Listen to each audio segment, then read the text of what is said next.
시간이 되었습니다. 우리 함께 신앙 고백하심으로 수요 예배 하나님께 올려드리겠습니다. 전능하사 천지를 만드신 하나님 아버지를 내가 믿사오며 그 외아들 우리 주 예수 그리스도를 믿사오니 이는 성령으로 잉태하사 동정녀 마리아에게 나시고 본디오 빌라도에게 고난을 받으사 십자가에 못 박혀 죽으시고 장사한 지 사흘 만에 죽은 자 가운데서 다시 살아나시며 하늘에 오르사 전능하신 하나님 우편에 앉아 계시다가 저리로서 산자와 죽은 자를 심판하러 오시리라. 성령을 믿사오며 거룩한 공예와 성도가 서로 교통하는 것과 죄를 사하여 주시는 것과 몸이 다시 사는 것과 영원히 사는 것을 믿사옵나이다. 아멘. 찬송가 365장 우리 함께 찬양하시겠습니다. 마음속에 근심 있는 사람 주 예수 앞에 달래어라. 슬픈 마음 있을 때에라도 주 예수께 아뢰라. 주 예수 앞에 달래어라. 주 우리의 친구니 무엇이나 근심하지 말고 주 예수께 아뢰라. 눈물 나며 깊은 한숨 쉴 때 주 예수 앞에 달래어라. 은밀한 죄 내게 있더라도 주 예수께 아뢰라. 주 예수 앞에 달래어라. 주 우리의 친구니 무엇이나 근심하지 말고 주 예수께 아뢰라. 괴로움과 두려움 있을 때 주 예수 앞에 달래어라. 내일 일을 염려하지 말고 주 예수께 아뢰라. 주 예수 앞에 달래어라. 주 우리의 친구니 무엇이나 근심하지 말고 주 예수께 아뢰라. 죽음 앞에 겁을 내는 자여 주 예수 앞에 달래어라. 하늘나라 바라보는 자여 주 예수께 아뢰라. 주 예수 앞에 달래어라. 주 우리의 친구니 무엇이나 근심하지 말고 주 예수께 아뢰라. 기도하겠습니다. 참 좋으신 하나님, 오늘도 우리의 걸음을 이 예배 자리로 인도하심에 감사를 드립니다. 사랑하는 성도들 지치고 상한 심령 이끌고 이 자리에 나와왔사오니 우리 사랑하는 성도들의 그 마음속에 주가 주시는 평안과 안식과 기쁨이 있게 하시고 돌아가는 그 걸음과 함께 하시어 남은 이 한 주도 예수님의 말씀 붙잡고 예수님과 함께 승리하며 살아가는 성도들 되게 하여 주옵소서. 예수님의 이름으로 기도드리옵나이다. 아멘. 성경 봉독하시겠습니다. 우리 오늘 보실 하나님의 말씀은 호세아 3장 1절에서 5절입니다. 우리 한 절씩 교독하시겠습니다. 여호와께서 내게 이르시되 이스라엘 자손이 다른 신을 섬기고 건포도 과자를 즐길지라도 여호와가 그들을 사랑하나니 너는 또 가서 타인의 사랑을 받아 음녀가 된 그 여자를 사랑하라 하시기로 내가 은 15개와 보리 한 호멜 반으로 나를 위하여 그를 사고 그에게 이르기를 너는 많은 날 동안 나와 함께 지내고 음행하지 말며 다른 남자를 따르지 말라. 나도 내게 그리하리라 하였노라.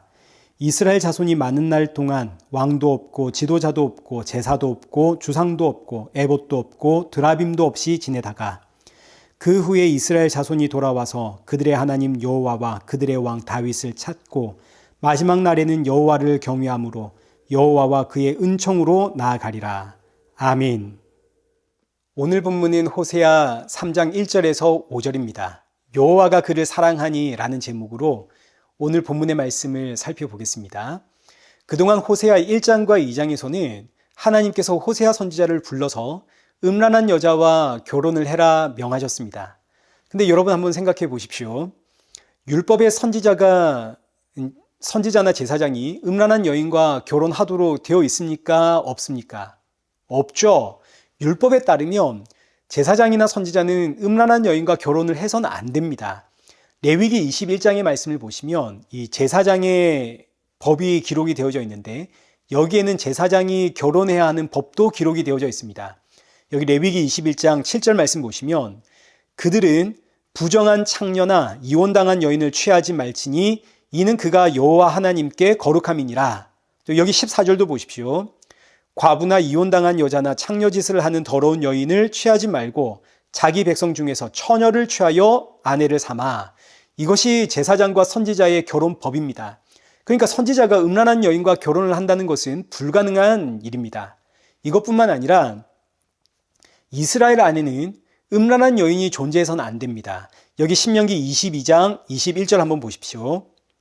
그 처녀를 그의 아버지 집 문에서 끌어내고 그 성읍 사람들이 그를 돌로 쳐 죽일지니. 이게 무슨 이야기냐면 처녀가 결혼하지 않았는데 음행을 했습니다. 음란한 여인이 되었습니다. 그러면 그 여자 끌어내어 돌로 쳐 죽이라는 뜻입니다. 근데 지금 호세아 선지자를 보십시오. 선지자입니다. 그런데 지금 돌에 맞아 죽어야 하는 이 음란한 여인을 데려와서 결혼을 했습니다. 그럼 호세아는 율법을 지킨 사람입니까? 율법을 안 지킨 사람입니까? 호세아 선지자는 율법을 안 지킨 사람이죠. 이런 사람이 자기가 하나님의 선지자라 그러면 사람들이 선지자로 받아들이겠습니까? 받아들이지 않겠습니까? 받아들이지 않겠죠. 아니 어떻게 돌에 맞아 쳐 죽어야 하는 그런 여인과 결혼한 사람이 하나님의 선지자라 할 수 있는가? 이게 상식적으로는 호세아를 선지자라고 믿을 수가 없습니다. 그러나 하나님은 이런 호세아의 모습을 통해서 이스라엘과 결혼한 하나님의 이야기를 하십니다. 이스라엘 백성들이 사실은 돌에 맞아 죽어야 하는 음란한 여인입니다. 그러나 하나님은 이들을 붙잡고 결혼을 하셨습니다. 이 사실을 안다면 이스라엘 백성들은 나 같은 죄인과 결혼하신 그 하나님의 은혜에 감사하며 평생의 하나님을 섬기며 그 사랑에 보답을 해야 할 터인데, 근데 오늘 본문을 보니까 이 음란한 여인이 호세아와 결혼을 하고 자녀를 낳아놓고도, 그것도 3명이나 자녀를 낳아놓고도 다른 남자 사랑하여 집을 떠나버립니다. 오늘 본문 1절을 함께 보겠습니다.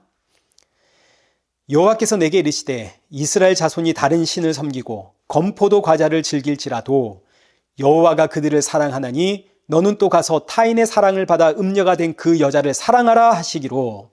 하나님께서 지금 이스라엘 백성들을 사랑하심을 어떻게 표현을 하고 있냐면 호세아 선지자를 향해서 너는 타인의 사랑을 받아 음녀가 되어버린 여자, 호세아와 결혼을 하고 자녀를 3명이나 낳았음에도 불구하고 바람이 나서 집을 떠나버린 이 음란한 여자 고멜을 너는 끝까지 사랑해라 그럽니다. 여기 신명기 22장 22절 말씀 보십시오. 어떤 남자가 유부녀와 동침한 것이 드러나거든 그 동침한 남자와 그 여자를 둘 다 죽여 이스라엘 중에 악을 제할지니라. 지금 율법에 의하면 바람난 여자와 바람난 남자는 모두 다 돌로 쳐 죽여라 그럽니다. 근데 하나님은 호세아에게 너는 가서 저 바람난 여인을 끝까지 사랑해라. 왜냐하면 내가 이스라엘을 사랑한다. 그러니까 호세아와 바람난 아내 이 고멜의 이야기는 하나님과 이스라엘의 이야기다, 이런 뜻입니다. 이스라엘이 하나님과 결혼을 했습니다. 그런데 여기 1절에 기록되어 있는 말씀처럼 이스라엘 백성들은 다른 신을 섬기며 건포도 과자를 즐깁니다. 여기서 건포도 과자를 즐긴다라는 표현은 나의 즐거움을 누리기 위해 여기서 시간과 물질을 쓰고 있다, 이런 뜻입니다. 다른 신을 섬기며 그 신 아래에서 즐거움을 누리기 위해 시간과 물질을 쓰고 있는 이 이스라엘 백성들. 그런데 이어지는 말씀은 그럼에도 불구하고 나는 이들을 사랑한다입니다. 정말 너무너무 놀라운 하나님의 사랑이 표현이 되죠.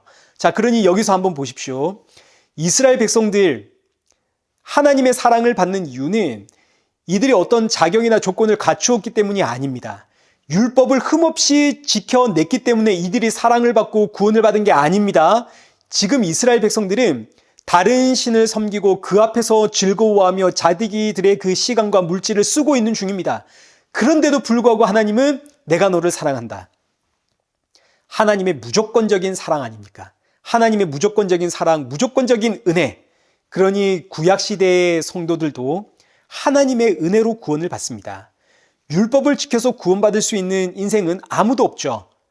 신구약 시대를 막론하고 모든 성도는 하나님의 사랑과 하나님의 은혜로 구원을 받습니다.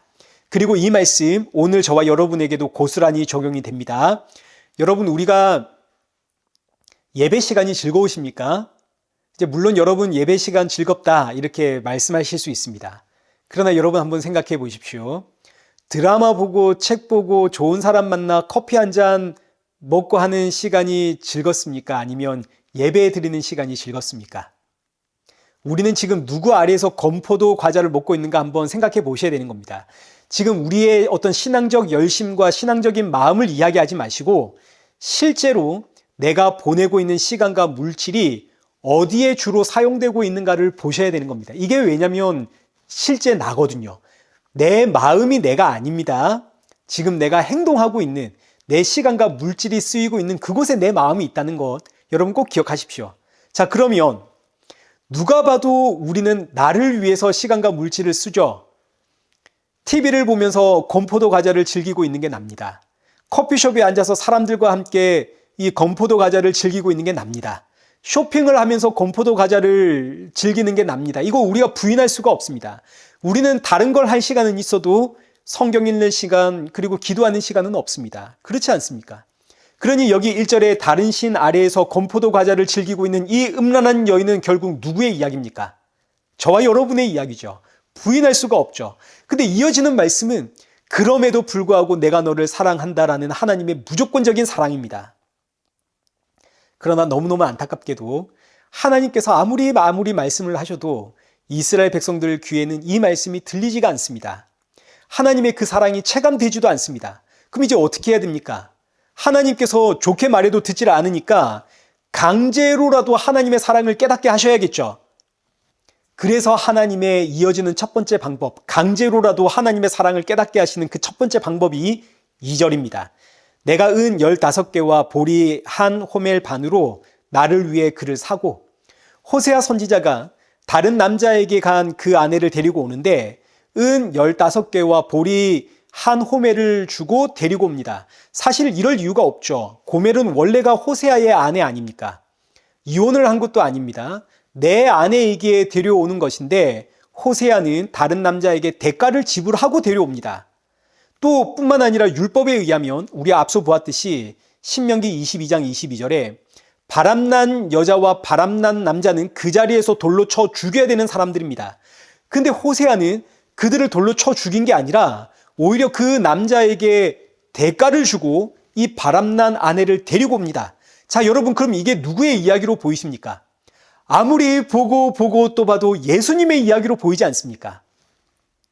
저와 여러분이 원래는 하나님의 신부로 창조된 피조물입니다. 근데 이제는 죄와 사망에 매여 본질상 진노의 자녀가 되고 말았습니다. 죄와 사망이라는 신랑과 바람이 나서 죄와 사망에 매여 있는 게 저와 여러분의 모습이었습니다. 이런 나를 참 신랑이신 예수님이 찾아와서 대가를 지불하십니다. 그냥 나를 찾아와도 되는데, 왜냐하면 원래가 우리가 예수님의 신부니까요. 그런데 이 죄와 사망이라는 신랑이 대가를 요구할 뿐만 아니라 아내도 참 신랑이신 예수님 따라가는 걸 원하지가 않습니다. 이 아내도 세상이라는 신랑이 너무너무 좋거든요. 그래서 참 신랑이신 하나님이 도무지 그냥 나오지 않는 이 아내를 살려내기 위해서 죄와 사망에게 대가를 주는 겁니다. 여기 히브리서 2장 14절에 기록되어 있는 것처럼 죽음으로 죽음의 세력을 잡은 자를 멸하시고 자기 아내를 거기서 빼오는 겁니다. 근데 문제는 이 아내가 정신을 못 차립니다. 내가 왜 당신을 따라가야 됩니까? 정신을 못 차리는 거죠. 나는 세상이 너무너무 좋습니다. 참 신랑의 사랑을 깨닫지를 못합니다. 그래서 이제 이어지는 본문 3절과 4절이 하나님의 사랑을 강제로 깨닫게 하시는 하나님의 두 번째 방법입니다. 우리 3절부터 보겠습니다. 그에게 이르기를 너는 많은 날 동안 나와 함께 지내고 음행하지 말며 다른 남자를 따르지 말라. 나도 내게 그리하리라 하였노라. 자, 지금 이게 무슨 이야기냐면 하나님께서 자신의 아내를 세상과 격리를 시킨다는 이야기입니다. 하나님께서 죄와 사망에서 이제 대가를 지불하고 데리고 온 이 아내에게 너는 이제 많은 날 동안 나와 함께 지내라. 그리고는 세상과 격리를 시키는 거죠. 마치 코로나 시절 이제 코로나 걸린 사람들 집에다 격리시키듯 하나님이 그렇게 격리를 시킨 겁니다. 이 격리시킴이 이스라엘의 역사에서는 바벨론 포로 생활로 나타나게 됩니다. 자, 이어지는 4절 한번 보십시오. 이스라엘 자손들이 많은 날 동안 왕도 없고 지도자도 없고 제사도 없고 주상도 없고 에봇도 없고 드라빔도 없이 지내다가, 자, 이게 지금 무슨 이야기냐면 이스라엘 백성들을 하나님이 격리를 시켜버렸습니다. 세상과 격리를 시켰습니다. 바벨론 포로를 뜻하기도 하고 실제로 우리의 삶은 하나님이 세상으로부터 격리를 시킵니다. 이렇게 격리가 되니까 그동안 나를 이끌어 주었던 왕도 사라지고 지도자도 사라져 버렸습니다.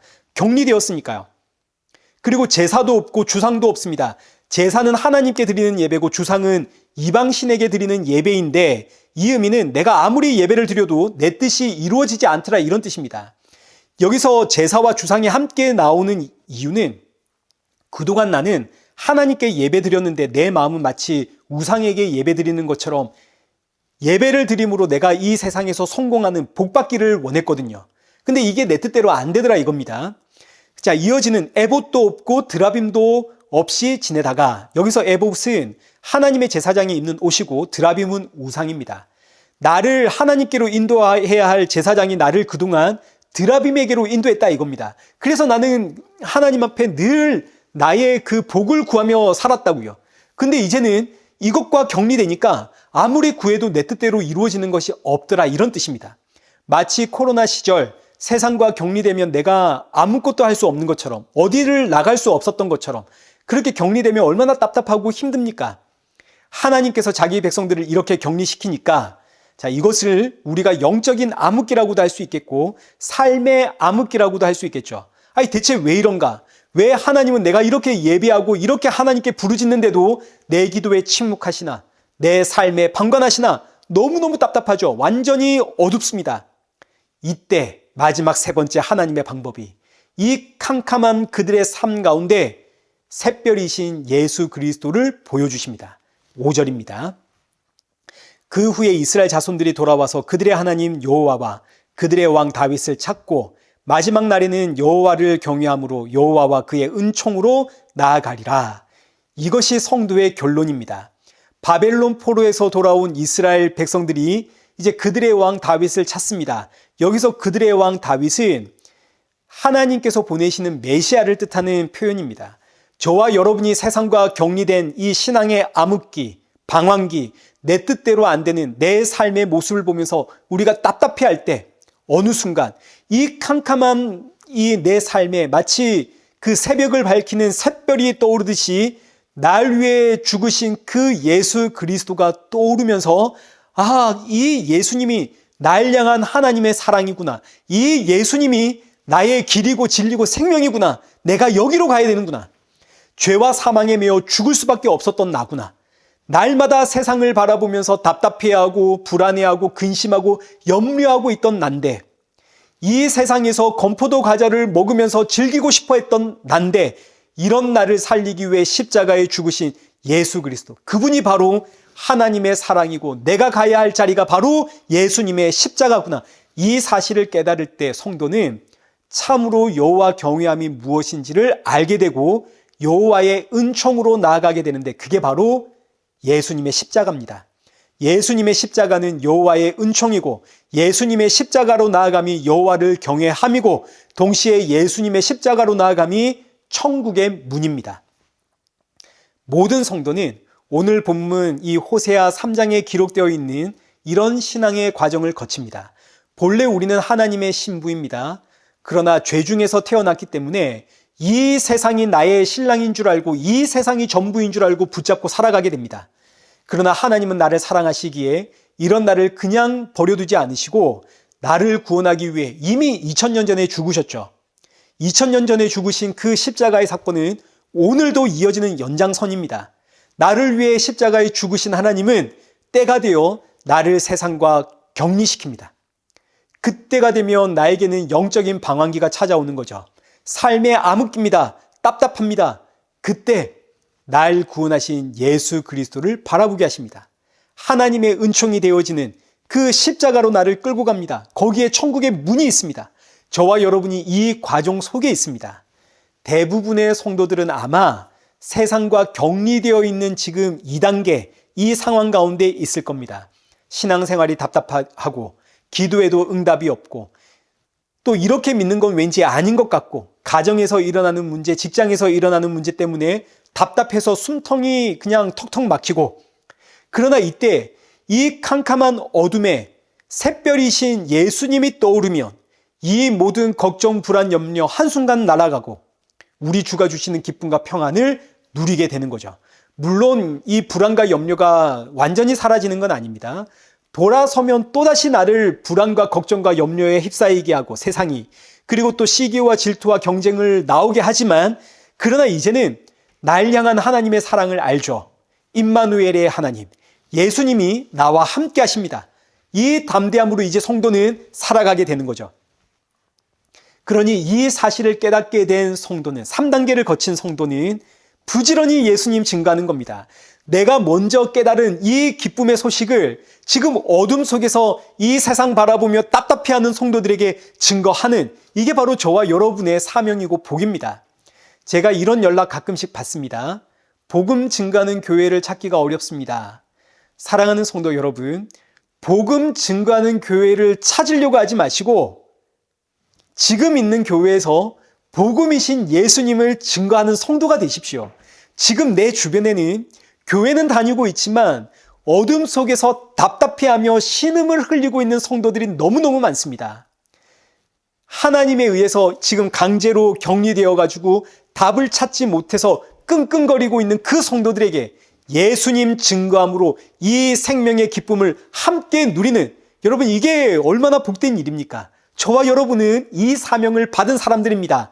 그러니 복음 증거하는 교회를 찾으려고 하지 마시고 내가 있는 자들에게 답을 증거하는 성도가 되십시오. 예수님을 증거하는 성도.